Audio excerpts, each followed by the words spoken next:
So the two best teams in the world are playing tonight. Is it going to be the most viewed game tonight? No. Is it going to be the second most viewed game tonight? Maybe not. Maybe not. Because, well, Angel Reese is playing. Caitlin Clark's playing tonight.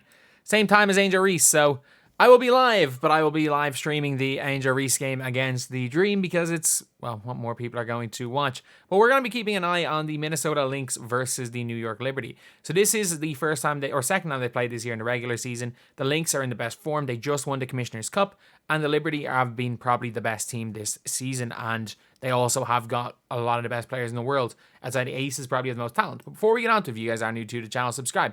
We are trying to hit 16,000 subscribers by the end of the day, and right now we are 140 away. So, anyway, with these two teams right here, it's going to be quite a big one because, like, if you guys don't know, the Commissioner's Cup, look, it was the in-season tournament before the in-season tournament. They tried to run that, and, like, I thought it was pretty decent. Like, other than the final, there was no, and nothing too crazy. It was just regular seasons games. And it was a really decent game in the final. And I got to give credit where credit's due to the Minnesota Lynx because they played damn well in that game. Like, the Liberty were up a good bit of it. The Lynx obviously closed the game out. And obviously the Lynx, it says here they lost the fourth.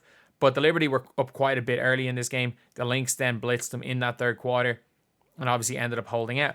And for the Lynx, obviously, Bridget Carleton, she's been really, really good since she's been a starter. She had 23 points. Napheesa Collier, who, look, I think in 75% of years, with how good the Lynx have been and how good Collier has been, she's an MVP candidate. Like, Collier is averaging 20, 10, and 4 assists as a 6'1" power forward, which is very impressive. Like, everyone talking about Angel Reese being a 6'3", averaging 11 boards a game at 6'1". She's barely taller than Caitlin Clark, averaging 10.4 rebounds a game. And like, this is somebody that I'm guessing she's done something since 20. I'm guessing it's just old. Yeah, it doesn't appear anything since 2020 has happened. But if you're looking at this like game, like 29 points on 21 field goals against the Wings in a loss. It's a team that has lost to the Wings. But like, Collier has been a borderline MVP candidate. And then if you're looking at the Liberty as well, the Liberty have been looking really good, and Liberty looked unbelievably well with Sabrina Ionescu running the point. Like, is she a point guard? Like, primary position, no, but can she play there? Sure. You can see 6.5 assists per game. Like, that's borderline Caitlin Clark numbers, and she was averaging more than 6 assists per game when she was playing point guard. Heck, she had an 8 or a 26 and 11 assist game against the Dream, which again is impressive. But it's a team that does tend to come back a little bit. I've seen them dig holes for themselves. Yeah, they absolutely demolished the Fever when they played them. I've seen them dig holes for themselves in games. They dug a hole for themselves against the Mystics a while ago, let Melbourne have a career night, and they are at times like susceptible to kind of switch off a little bit. Obviously, like, they've got Phoebus, who's a rookie. She's just going to shoot the ball. She was starting a little bit. And Courtney Vandersloot is back for this team. So they do have their, like, actual point guard. Again, one of the all-time, third in the all-time career assist list. One of the best passers ever. But obviously she's getting on. Like, she's 35 years old right now. So when it comes to Courtney Vandersloot, like, you can see she's probably easing her way back in. Played 29 minutes, and this is the start. Is it the start of the year? No, it's the 4th of June. So this was, like, she took near the best part of a month off, 13, 21 minutes in the last 2 games. So she's going to be coming back into it. So I think they're a really, really dangerous team right here, the Liberty. And of course, obviously, the Liberty have got Breanna Stewart, who is arguably one of the 3 best players in the league. I think if you're asking me who's had a better season, her or Collier this year, I go Collier, who's a better player. Stewart. Jonquel Jones is an MVP. She's without question going to be an all-star, and there's a lot of games she's looked like the best player on the team. And you can't forget they got one of the best defenders in the world in Lainey Hamilton. So as far as you're talking about, like, player for player, they should have this team outmatched. Like, the Minnesota Lynx should not be player for player the best team in the league.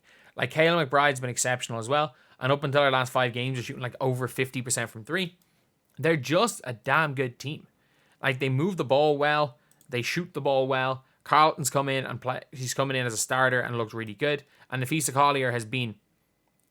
You could, like... I don't think... It's very, very hard to argue against A'ja Wilson now. Now the team is 10-6. Like, even if they're the 4th seed in the WNBA and they're, let's just say, 25-15, you can't really argue with the statistical output of A'ja Wilson that she can lose MVP. But when they were 500, I was saying, as good as she's been, if this team's 500 or wins 22 games, Collier's got to be MVP. It's going to be a really good matchup because the Liberty are going to want that 1 seed. Because, well, you do want home court advantage in general. They're going to want that 1 seed. They're going to be out for revenge after the Commissioner's Cup final. And the Minnesota Lynx are first on most power rankings. They are the team right now that have been the most consistently good throughout the year. Like, they blew that game against Dallas where they were up so big in that first quarter that I was watching a bit of it and I turned it off and I was like, this one's over. And then suddenly I look back at the end and I'm like, oh crap, Dallas have just won a game? And they beat this team? But yeah, so let me know. Are you guys going to be watching this game, or are you guys going to be watching the Sky game? Or are you guys not going to be watching at all? Or are you guys just people that are going to watch the Fever? Which there is nothing wrong with. Don't let anyone tell you there is something wrong with having a favorite team, a favorite player, and you're just going to watch them play. Because, let's be real, there are people that watch NBA games or that watch the NBA and just want to watch Steph Curry. No one crucifies them. As long as it's not being disrespectful towards other players, like, it is what it is. So, yeah, and also, who do you guys think is going to win? I think... it's always hard when you're just predicting a game, being like, do I just pick the team that's in the most form? Or do I pick the team that has the most star power? And if you're picking star power, you go the Aces most of the time. But I think this Liberty team might have as much star power as the Aces. Like, Sabrina's been unbelievable this year. Sabrina's been as good as either Jackie. She's probably, in my opinion, better than Jackie Young and Kelsey Plum this season. A'ja Wilson's obviously the best player on the court. But Breanna Stewart's not that far off A'ja Wilson. Jonquel Jones is so much better than Stokes. So you're looking at a team that I would say right now are the favourites to win it all in the New York Liberty. I think that they are probably a better team than the Aces, and they have more depth. They have more depth than the Aces. So, I don't know. Winning 3 in a row is hard, especially when there is a team as good as the Liberty. But you can also can't count out the Lynx. They won the Commissioner's Cup. They've been a really good team all season. They've been consistently great from start to finish. So that's the video. Thank you guys for watching. Please like, comment, and subscribe.